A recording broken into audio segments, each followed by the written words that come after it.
So ఇంతకు ముందు చూసుకుంటే విమెన్లో ఎక్కువ ఉంది అనేవాళ్ళు. బట్ అలా అలా జనరేషన్స్ పాస్ అయ్యే కొద్దీ మెన్లో కూడా చాలా వరకు ఈ ఫర్టిలిటీ ప్రాబ్లమ్స్ అనేవి చాలా ఇంక్రీజ్ అయిపోయినాయి కదా. Yes it is there. So మెన్లో కూడా ఇప్పుడు చాలా ఎక్కువ ప్రాబ్లమ్స్ని అయితే చూస్తున్నాం ఫర్టిలిటీ రిలేటెడ్గా. సో అది ఎందుకంటారు?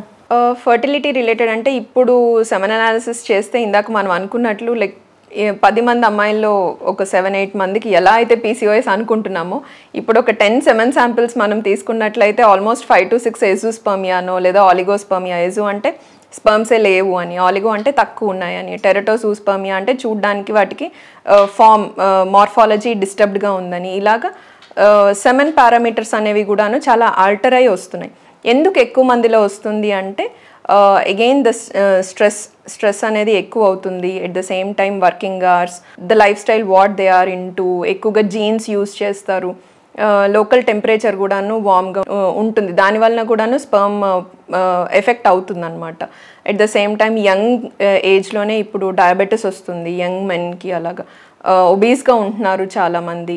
ఇవన్నీ ఫ్యాక్టర్స్ వలన కూడాను స్పర్మ్స్ అనేవి ఎఫెక్ట్ అవుతాయి. ఇది కాకుండా మెడికల్ కండిషన్స్ ఉంటాయండి, రెక్టైల్ డిస్ఫంక్షన్ అని, జాక్యులేటరీ ప్రాబ్లమ్స్ అని, సైకలాజికల్ ఫ్యాక్టర్స్ కూడా, వీటి వలన కూడాను they land up in infertility usually. But sperms అనేవి మిలియన్స్లో ఉంటాయి కాబట్టి అంత నోటీస్ ఇంతకు ముందు చేసి ఉండకపోవచ్చు. But now they since the age of marriage everything is getting delayed, these things are coming up. So ఉమెన్లో చూసుకుంటే ఇప్పుడు ఎవ్రీ 10 మెంబర్స్లో 7 మెంబర్స్ దాకా పీసీఓఎస్ అయితే మనం చూస్తున్నాం. దానివల్ల వాళ్ళకి చాలా ఇర్రెగ్యులర్ పీరియడ్స్ వస్తున్నాయి. సో దీనివల్ల అండ్ 18 ఇయర్స్కి వాళ్ళకి తెలిసిపోతుంది. బట్ మ్యారేజ్ 27 ఇయర్స్కి ప్లాన్ చేసుకుంటున్నారు. సో ఫెర్టిలిటీ ప్రాబ్లమ్స్ ఆబ్వియస్గా వస్తాయని వాళ్ళకి తెలిసిపోతుంది. సో దానికి ఎలాంటి జాగ్రత్తలు తీసుకుంటే మంచిది అంటారు? Yes, this is very needed question of the hour అండి. లైక్ యంగ్ గర్ల్స్లో ఎక్కువగా వాళ్ళు చేయాల్సింది, ఫోకస్ చేయాల్సింది first and foremost thing hydration and diet బాగుండేలాగా చూసుకోవాలి.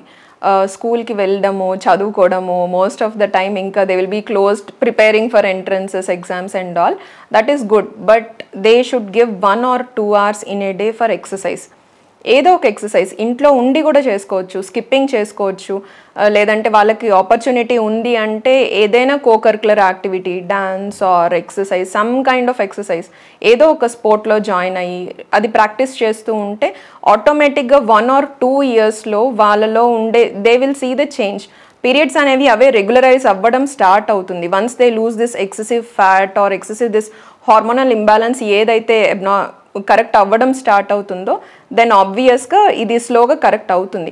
అండ్ మీరు చెప్పినట్టు యంగ్గా ముందుగానే వాళ్ళు ఈ ప్రికాషన్స్ అన్నీ తీసుకున్నట్లయితే by the time they get married everything will be in their hands and they can become pregnant naturally.